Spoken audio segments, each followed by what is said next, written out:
Sheriff Bowler, thank you for your kickoff to this special ceremony. On behalf of the college, I'd like to open these ceremonies by extending a warm welcome, a hot welcome, to everyone here, our alumni, as well as their families, friends, faculty, and staff who are in attendance. It's wonderful to finally welcome you all here. Thank you for coming.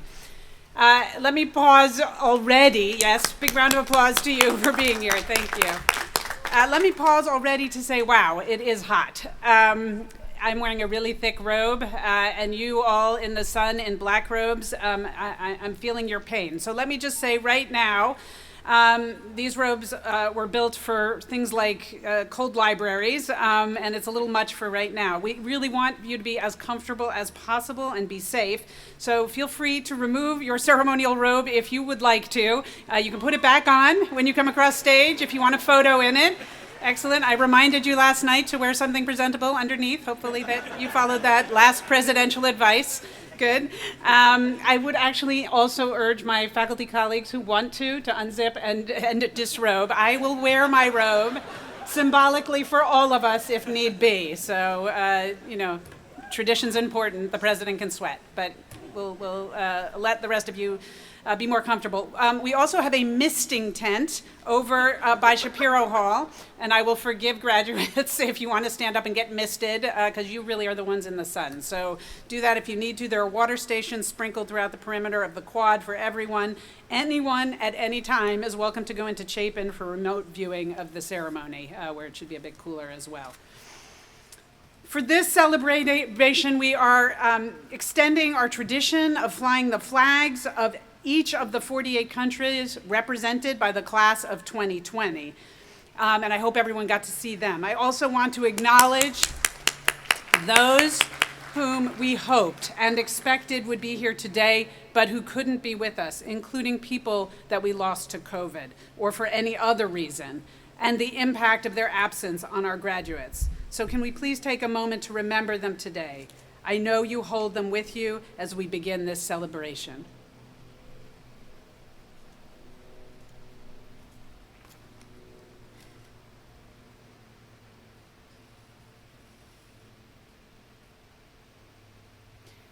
I'm going to start today on a serious note, but end on a happy one. Maybe that arc reflects your own journey since you left campus 2 years and roughly 5 months ago until today. In March of 2020, I had to make really an awful decision to close the college for one of the only times, if not the only time, in our 227-year history, a dubious historical distinction to be sure. A lot of students and family members and alumni were writing and calling me in those challenging days. Some were desperately worried about the virus. Others were desperate not to let the senior year and semester be ruined. You know what decision I made, and then for an encore, we moved your commencement online. We can boo a little at that if you would like. Thank you, it's okay. I'll boo myself. At our 2022 graduation this June, we gave an honorary degree to Amherst President Biddy Martin, and I surprised her on stage by issuing her a formal pardon for Amherst transgressions against Williams. You can watch that if you want to. Maybe you guys will pardon me someday too for all the decisions of the past years. But anyway, in hindsight, I will say my decision to close the campus still feels like it was the decision that had to be made, even if it wasn't clear at the time. There really was no formula. We live complicated and messy and creative and confused and hopefully interesting lives, often wonderful, sometimes not so wonderful. So in the rest of my brief remarks, I thought I'd salvage a few broad lessons from that spring that I learned for the messy and interesting and hopefully wonderful lives that are ahead of all of you. First, when facing such messiness, seek help, but only once you're really sure you want the input. As I can tell you, in March of 2020, advice was plentiful, copious, sometimes invited, often uninvited, based on simply my email inbox. That was often very helpful, sometimes it wasn't. It reminded me of it when I was pregnant with my first child, and Steve and I went to a family gathering, and I casually mentioned the name that we were considering for the baby before the baby was born. Everyone had an opinion, Oh, that's so old-fashioned. I know too many dogs with that name. What an interesting choice. You can imagine how we felt when the conversation was over. We went with a different choice. But it taught me something about making decisions. Throughout the rest of your lives, you're going to have to make big decisions too, whether to take a certain job or move to a particular place or commit to a certain relationship or guide your institution through a global pandemic, who knows? And yes, it's a good idea to talk things through with people whose opinions you value and be open to their input. It was crucial to me in those moments. But it's also best to start by reflecting on what you want for yourself before asking people what they want for you. Second, when facing a challenge, don't try to tackle it all at once. No one reaches the summit in a single bound or completes the whole project in one take. Thinking you should be able to can actually be disempowering. Strategy matters, but so do tactics.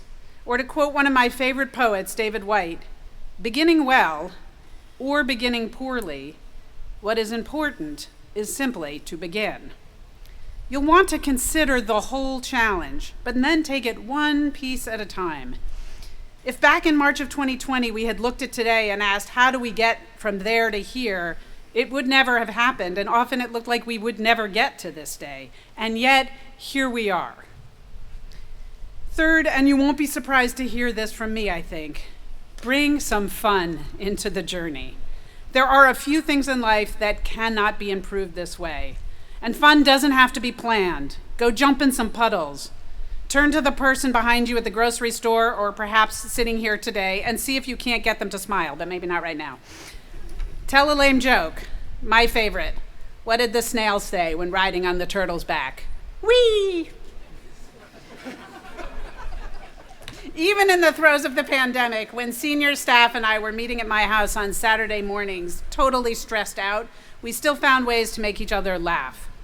It probably saved what was the little that was left of our sanity at the time. And by the way, TikTok doesn't count. Distraction isn't the same thing as having fun. This matters for leadership too. An effective leader figures out how to bring energy into a room, even when everyone else is feeling low. Fun is one way to do that. So to conclude, seek help wisely, tackle problems tactically, and disrupt things joyously. That's my advice based on lessons I learned in 2020, and I hope you are already implementing it in the next steps on your journey. Now let's get the proceedings by bringing the fun back for the great class of 2020. Congratulations again to you and your families on your achievement as graduates and new alumni of this wonderful institution.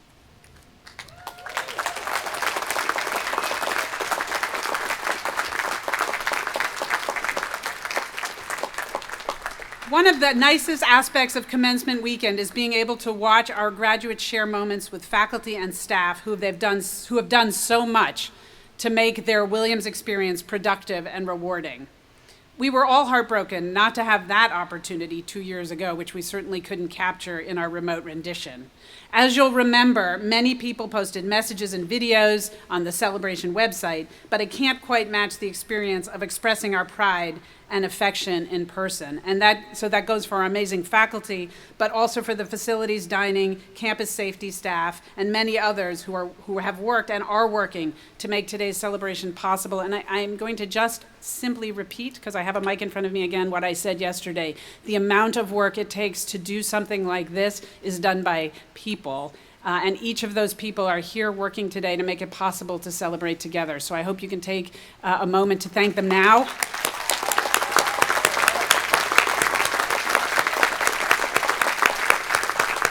And also, when you see them around campus, a personal thank you goes a long way. I want to also do a personal shout out to Carrie Green, who I see out of my eye here, for everything she did to make today possible. So thank you. But there are many, many, many people out there, so please thank them if you see them. I also want to take a moment to recognize all members of the Williams faculty with a round of applause. Please join me in thanking them and those who came out today. Thank you so much. Each year, seniors nominate high school teachers who played influential roles in their education and lives, and a committee of faculty, staff, and students choose Olmsted Prize winners from among the nominees. While 4 special guests are not with us today, we are particularly pleased to recognize the 2020 recipients of the Olmsted Prize for Excellence in Secondary School Teaching, who we awarded the award to that year. Lois Soberlich of Wrightston High School in Wrightston, Wisconsin, nominated by Landon Marchant. Nick Wilson of Durham High School in Durham, California, nominated by Gaia Steinfeld-Denisi. Catherine Nuzzo of Joel Barlow High School in Reading, Connecticut, nominated by Megan Seidman. And Brian Sheehy of North Andover High School in North Andover, Massachusetts, nominated by Rory O'Carroll. Thank you to the teachers and the students, now graduated, who nominated them. We also want to include elements of another important tradition that was missed in 2020, namely the Ivy exercises. First of all, I am pleased to report that the class Ivy has finally been planted, yay, by Grace Murray, who is wielding her shovel. There you go. Thank you, Grace, for gardening this morning.